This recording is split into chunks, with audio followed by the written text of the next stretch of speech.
especialmente los radiólogos intervencionistas. Hay que hablar de los miomas como tumores benignos, que están compuestos de músculo liso y tejido conectivo, con una tendencia a la malignidad del menos del 1%. Es el problema ginecológico más común que se experimenta por las mujeres, entre 20 y 40%, dependiendo de la referencia que leamos. Esto no es de todo cierto porque algunos de ellos llegan a ser asintomáticos, y tradicionalmente se ha tratado la miomatosis uterina con miorectomía o histerectomía.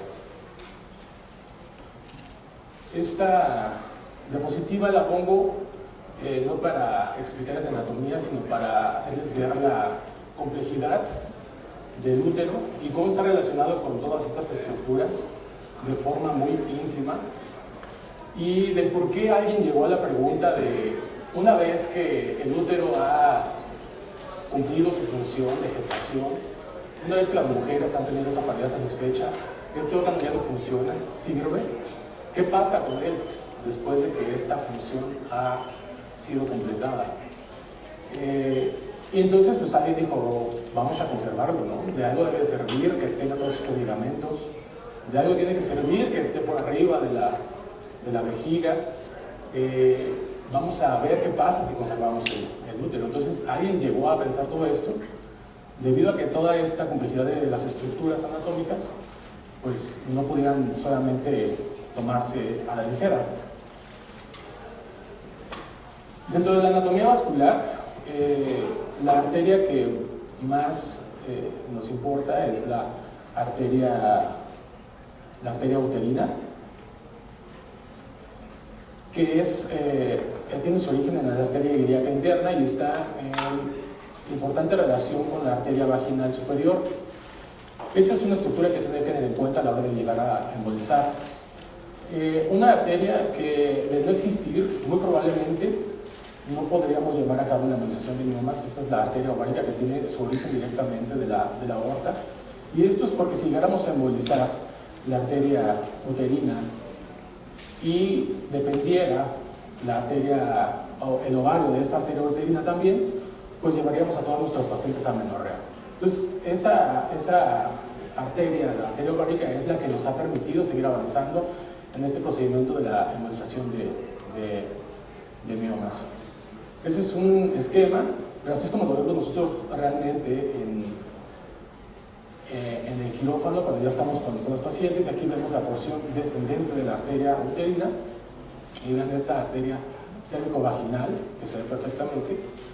Nosotros tenemos que llevar la embolización al menos 1 centímetro posterior a esta unión para evitar embolizar la cérvico-vaginal, y vemos cómo está la porción ascendente y todas esas arterias espirales y las arterias radiales. Así es como nosotros lo vemos, y aquí se configura muy bien todo el útero.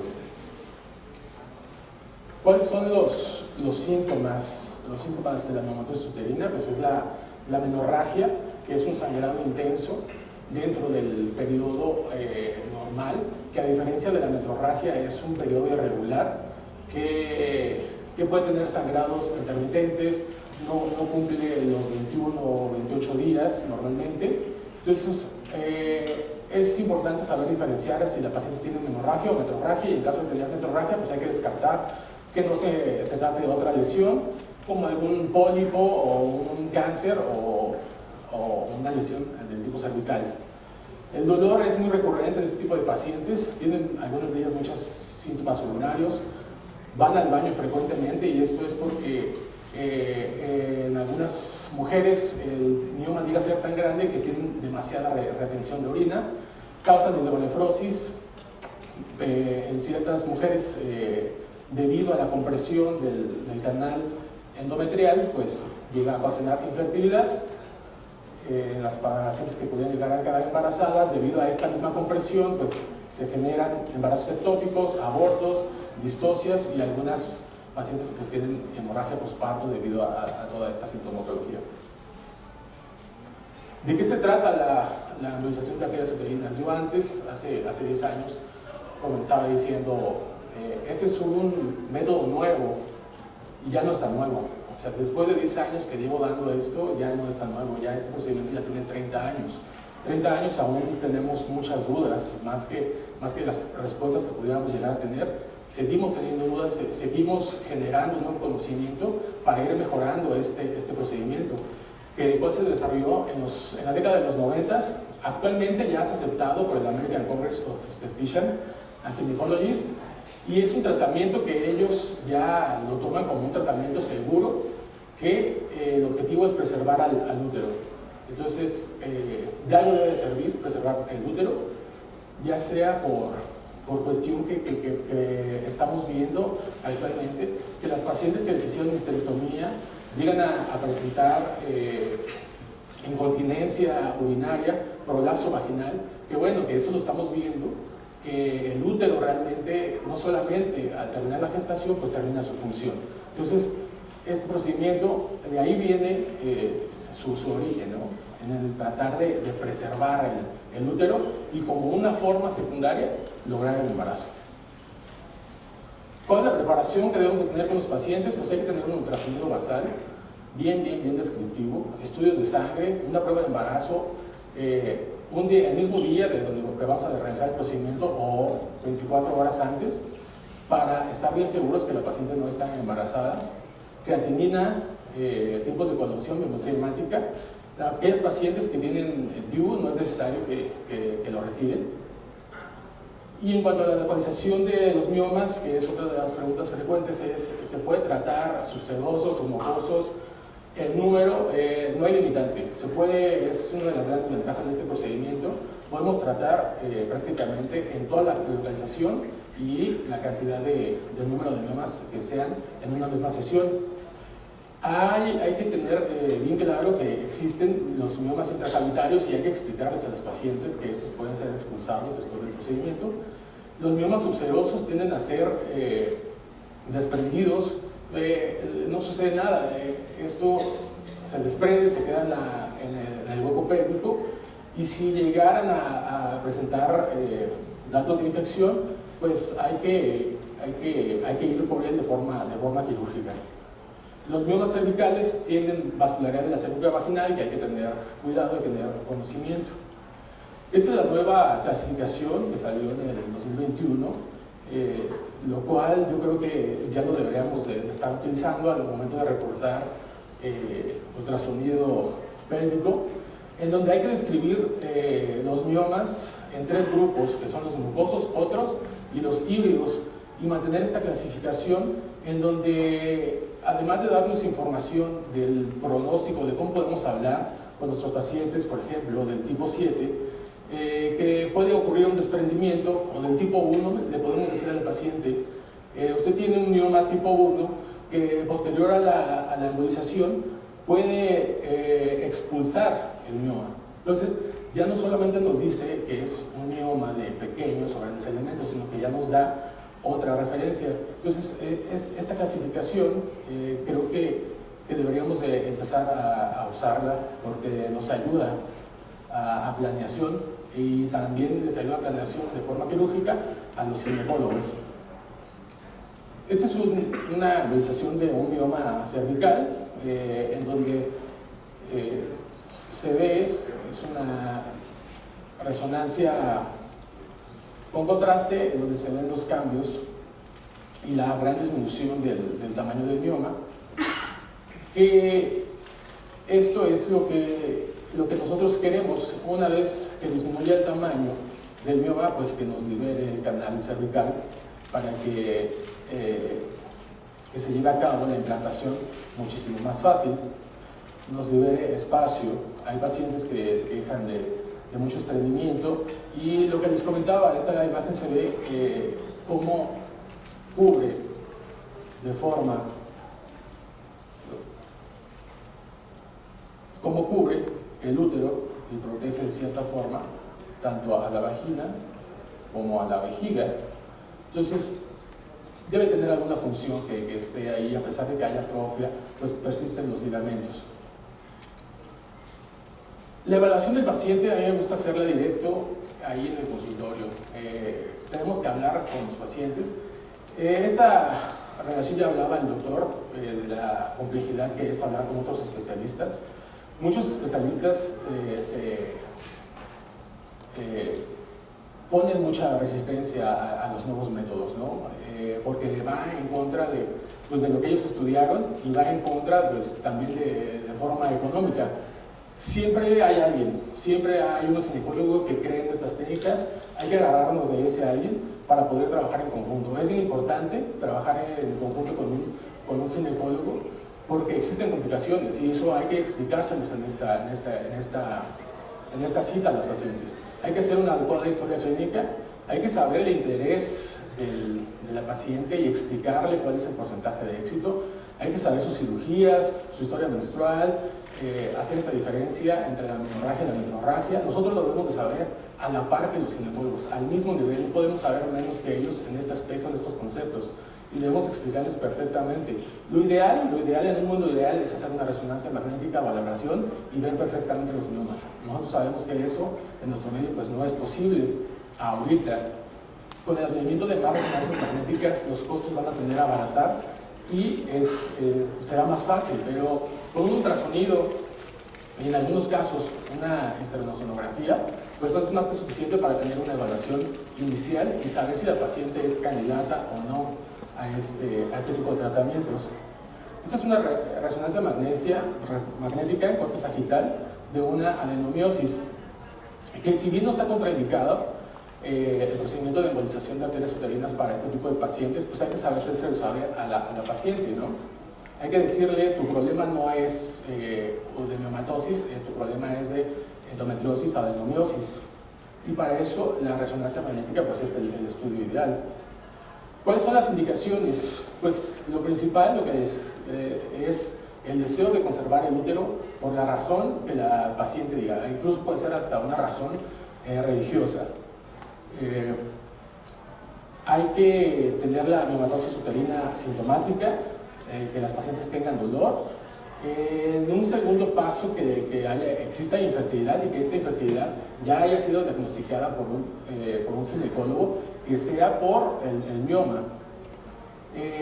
Las pacientes por riesgo quirúrgico alto o con coagulopatía, pues son las pacientes que los ginecólogos no pueden operar, no les pueden hacer un procedimiento quirúrgico mayor, que no se pueden someter a anestesia general. Entonces esas pacientes son las que están indicadas para hacer la embolización de arterias uterinas.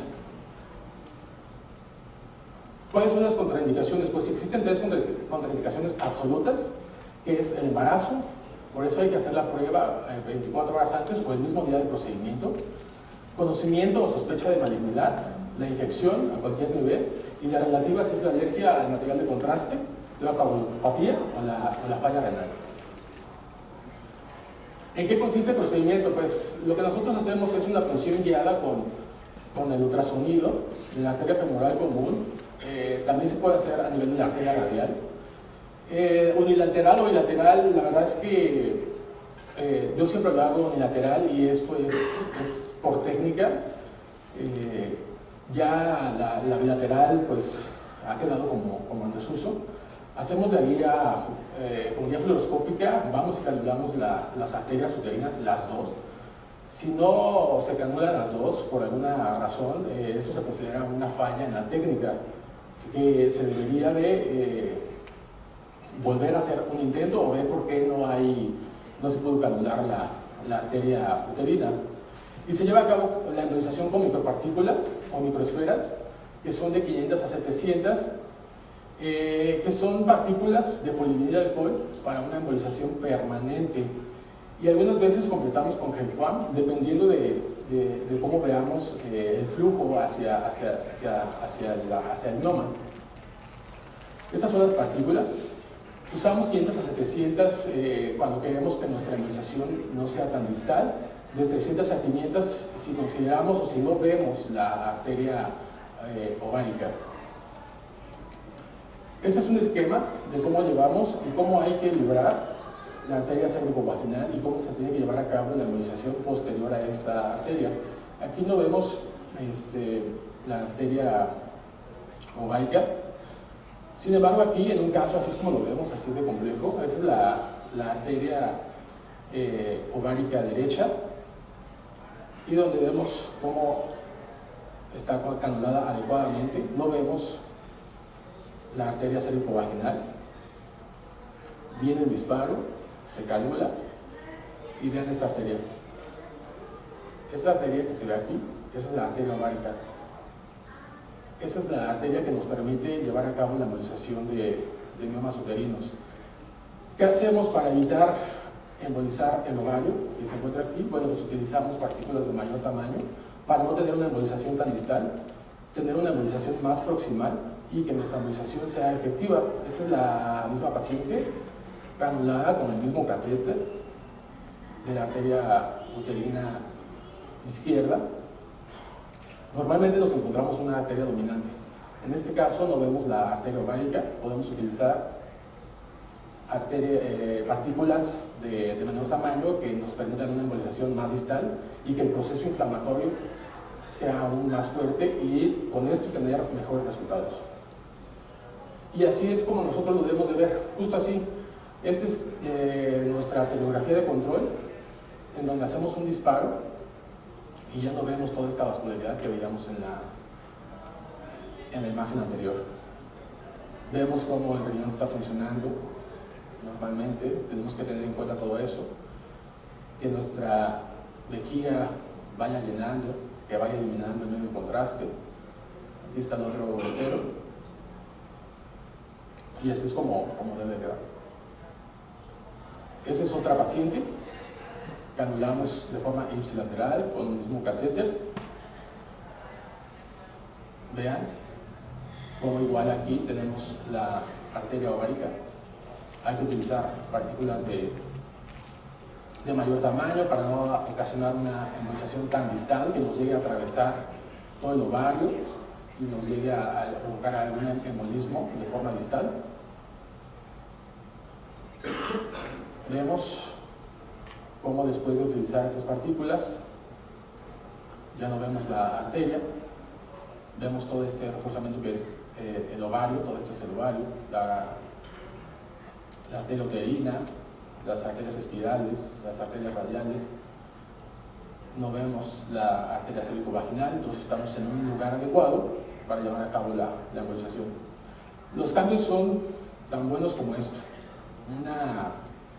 Tener un mioma de 6 centímetros, pues tenemos un mioma de 2 centímetros único, o podemos tener múltiples y en todos tener cambios. Así de buenos son los resultados. ¿Cuáles son los cuidados que hay que tener en cuenta? Los procedimientos, pues el manejo de dolor, un manejo de dolor adecuado. Esto hay que verlo en la consulta antes del procedimiento. Usted puede tener dolor. Háganoslo saber, no deje que el dolor evolucione. Necesitamos tratar el dolor de raíz, no queremos que tenga dolor. Hay que tenerlas en reposo absoluto por la punción femoral por 6 horas al menos. En ayuno por esas mismas 6 horas, por si llegara a haber alguna complicación que tuviéramos que entrar de emergencia. Hay que estar muy pendientes del síndrome de posembolización, que consiste en fiebre, dolor y náuseas. Muy pendiente, que es común. Un adecuado manejo del dolor permitirá a la paciente irse a las 24 horas caminando. Eso es lo más importante. Hay complicaciones y estas complicaciones hay que comentárselas al paciente justo el día de nuestra cita previa. Y hay que hacérselas saber todas. No podemos omitir alguna, hay que comentarlas todas y de forma clara. ¿Puede tener dolor? Sí. ¿Puede tener este síndrome? Hay que explicárselo. ¿Puede tener una infección? ¿Puede tener sangrado? ¿Puede tener hematomas? ¿Puede tener una reacción de contraste? Una respuesta vasovagal? Todas estas complicaciones las puede tener.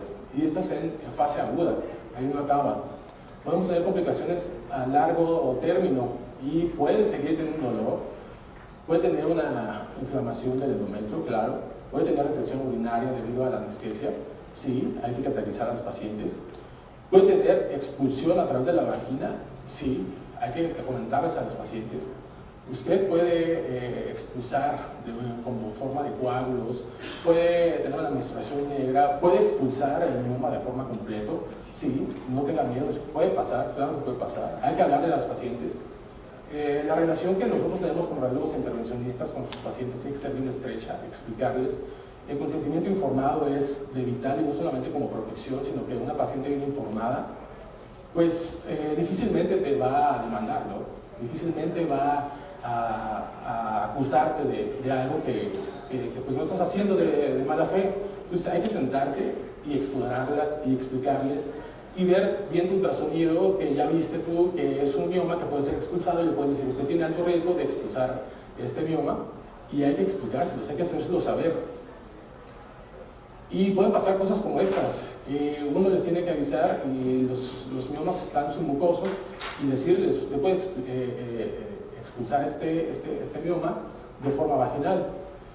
Este es uno de mis pacientes tratadas, donde tenía un mioma que llegaba más o menos a nivel de L2. Vean, desde un reforzamiento desde el sacro hasta L2, un útero de 30 centímetros, prácticamente un embarazo de 30 semanas. Recibo una llamada, doctor, estoy expulsando algo a través de la vagina. Esto es a las 11 de la mañana, esto es a las 2 de la tarde, y la paciente tranquila porque previamente ya se le explicó qué es lo que pudiera pasar. Vamos a hacer una tomografía, vamos a ver qué está pasando. Vemos estos cambios post-embolización completamente normales. Tenemos que ingresar a la paciente para, claro, porque esto tiene que estar asistido, tenemos que darle antibióticos, esto está infectado, hay que ver la resolución, hay que acompañar a las pacientes, no podemos escondernos a través de nuestras complicaciones, tenemos que estar ahí con las pacientes, tenemos que trabajar en equipo, esto es hablarle al ginecólogo, está pasando esto, necesitamos valorar esta paciente juntos y vamos a internarla y vamos a resolver el problema. La paciente a las 8 de la noche ya había expulsado este mioma necrótico de este tamaño, y entonces de tener este útero, el día miércoles que le acabo de hacer esta tomografía, ya tenemos La paciente está asintomática y ya está lista para probar o su intención de un embarazo. Entonces, un útero que medía 30 centímetros, pues logramos que midiera 11 centímetros. Así de buenos son los resultados de la embolización de miomas. ¿Qué dice la literatura? Porque bueno, yo puedo hablar y decirles mis cosas. ¿Qué dicen los metaanálisis? ¿Cuáles son las complicaciones? ¿Cuáles son los rangos de complicaciones? Este artículo en el American Journal, pues, nuestro objetivo era determinar el rango de complicaciones mayores y qué efectos adversos o la reintervención, y si había mejoría clínica o no había mejoría con los pacientes tratados con embolización de arterias uterinas. Un estudio de 54 papers que incluía 8.159 pacientes, grandísimo el estudio, y este es el rango de complicaciones, todos por debajo del 5%. Hay que explicarles a las pacientes que puede pasar la expulsión a través del canal vaginal de los miomas, y eso está descrito, y puede pasar. Entonces es bien importante hablar de las complicaciones con las pacientes para que no les lleve de sorpresa, para que las pacientes estén tranquilas y acudan a ti. ¿Cuáles son los resultados en cuanto a la reintervención? Comparado con la miomectomía y repetir la embolización, un poquito arriba, 1.1% de todas estas 8.000, contra 0.8% de la miomectomía, 3.3% de la histerectomía. Entonces es bastante similar. ¿Qué concluyó este estudio muy grande? Pues que la embolización de arterias uterinas es un tratamiento seguro, con tasa baja de complicaciones, y que es una alternativa segura a la histerectomía. En esta revisión de Cochrane, en donde el objetivo fue revisar los beneficios y riesgos de la embolización versus a otras intervenciones, se incluyó un estudio, 6 estudios, 3 contra histerectomía, 2 contra miomectomía y 1 contra ambos, en donde no vamos a entrar a análisis estadísticos, solamente vamos a ver el resultado de la satisfacción a 2 años. No existe diferencia significativa a favor de la cirugía o a favor de la embolización, es decir, los dos procedimientos tienen la misma satisfacción en los pacientes a 2 años. ¿Cuáles son a 5 años? A 5 años todavía es más igual los resultados entre los métodos quirúrgicos y la embolización. En cuanto a reintervenciones, pues no vamos a ocultar nada. Aquí sí hay una diferencia significativa en cuanto a la embolización de arterias uterinas con respecto a los métodos quirúrgicos, en donde los métodos quirúrgicos, al menos en este estudio, en esta revisión, existe menor intervención en cuanto a los eventos quirúrgicos. ¿Qué dicen los papeles europeos justo de los ginecólogos y los obstetristas? Pues hay que revisar qué es lo que dicen ellos, cómo ven este método, porque ellos a la par hacen sus propios estudios, y en este estudio a largo plazo pues vieron o querían saber si realmente la embolización de arterias uterinas era funcional. Este estudio atendió a 190 pacientes con la embolización de arterias uterinas, en donde concluyeron que existe una reducción significativa de los síntomas relacionados con la miomatosis, y la embolización es un tratamiento adecuado para el tratamiento de los síntomas relacionados a los miomas, y este tratamiento se establece o se mantiene a los 4 años, que fue lo que ellos estudiaron a las pacientes, y como un resultado secundario concluyeron también que las mujeres se pueden embarazar después del tratamiento con la embolización. Este es otro artículo del New England del 2020, donde pues, ellos también se preguntan, ¿no? ¿Qué es mejor, la embolización o la miomectomía? ¿Qué podemos decir que es mejor? Y concluyen en esta gráfica. Lo que hacen ellos es preguntar, y este score es un cuestionario a quienes a la mitad les hicieron la embolización y a la mitad la miomectomía, y les hacen un cuestionario de: ¿usted se volvería a realizar el procedimiento que le hicieron? ¿Usted se siente mejor? ¿La calidad de vida ha aumentado? ¿El sangrado ha aumentado? ¿El sangrado ha disminuido? ¿Cómo se siente? Donde 100 es que su calidad de vida es lo mejor, y donde 0 es que se sienten de lo peor. A 2 años, el azul es la miomectomía, que es un puntaje de aproximadamente 80, y la embolización tiene un puntaje de 74, 76, no recuerdo bien. La diferencia es muy poca.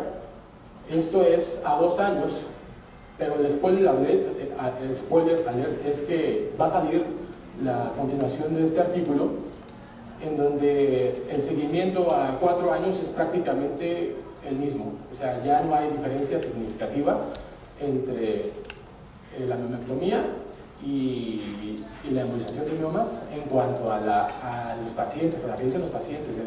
Yo estoy a gusto con este procedimiento, ya no hay diferencia. ¿Qué dicen los artículos sobre la embolización de arterias uterinas y el embarazo? Porque es una pregunta frecuente, muchas de las mujeres me buscan por esto. Me quiero embarazar, tengo miomas, no puedo. ¿Qué hay que decirles? Bueno, lo que dicen los artículos hasta ahora es que un 40% de las pacientes que se someten a embolización de miomas se pueden llegar a embarazar, y eso es lo que hay que decirles. Eso es menos que un volado, pero hay que decírselo, o sea, que lo tienen que tener bien claro, porque no hay más, ¿no? O sea, es eso es lo que está reportado. En cuanto a la diferencia entre la miomectomía o los quirúrgicos con la embolización, en este metaanálisis del Cochrane que les mostraba antes, pues no hay una diferencia significativa. Un poco a favor a la cirugía, pero no hay una diferencia estadísticamente significativa con respecto a la miomectomía. Ese es un artículo igual, europeo, del obstetric, en donde hacen, este es del 2021, es de lo último publicado que hay, y vemos que de 100 mujeres, 12 pacientes lograron el embarazo, 15 embarazos, es decir, que en 4 años, que este artículo fue a 4 años, 3 de ellas tuvieron dos embarazos en este lapso. Entonces, eso nos dice que puede llevarse a cabo el embarazo con respecto a 6 de la miomectomía.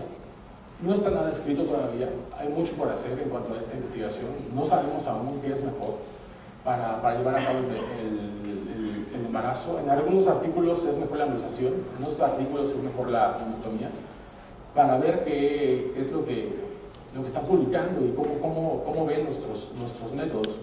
Eso es lo que deberíamos hacer.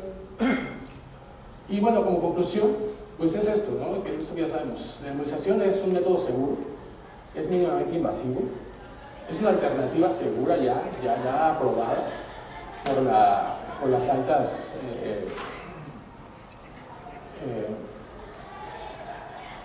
autoridades de la ginecología. Yo me quedo con la duda de si la embolización tiene más riesgo de intervención. Yo llevo más de 100 embolizaciones de miomas y la verdad es que yo no he reintervenido a ninguna. Me ha ido bastante bien. La satisfacción es similar a los procedimientos quirúrgicos. Tenemos el mismo nivel de satisfacción y más cuando va pasando el tiempo. Y las mujeres que buscan el embarazo, entre la miomectomía y la embolización, pues aún no existe una diferencia significativa. Seguimos ofreciendo el mismo nivel. Entonces es un procedimiento que es una alternativa, lo tenemos que ver así. Tiene sus aplicaciones bien específicas. Hay que informar a los pacientes ampliamente de sus opciones. Tiene esta opción. Nosotros no podemos decir, esto es lo mejor, no. Tenemos que hablar con datos. Tenemos que hablar con las pacientes y decir, esta es su opción. Puede tener la opción de la miomectomía, existe. Puedes hacer la esterectomía, también se vale. Y esto es lo que nosotros hacemos. Y es igual de bueno que esas otras dos. Y lo que decida la paciente está bien. Estos son los dos hospitales en donde he tenido el honor de ser el primer médico en realizar la embolización de arterias uterinas, que es en el Hospital General de Pachuca y en el Hospital Höfner de Belice, de la ciudad de Belice. Creo que en la ciudad de Belice hay no más de 5, bueno, en el país de Belice no hay más de 5 intervencionistas. He ido a trabajar ahí, me han invitado, he ido. Y ahí es donde tuve el honor de hacer la primera embolización de miomas en una mujer beliceña, al igual que en el Hospital General de Pachuca. La invitación es los que tengan la inquietud de hacer intervencionismo, como la rama terapéutica de la imagen, es que hagan intervencionismo, que se dediquen al intervencionismo.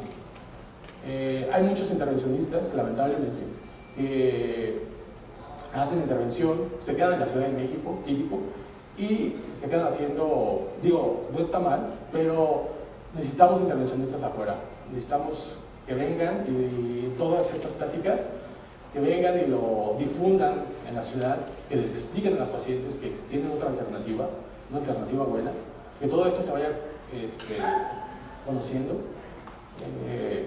Yo creo que estamos en el buen camino, o sea, elegimos bien la especialidad.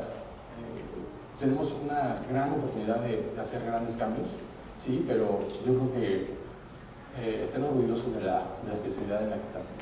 Gracias.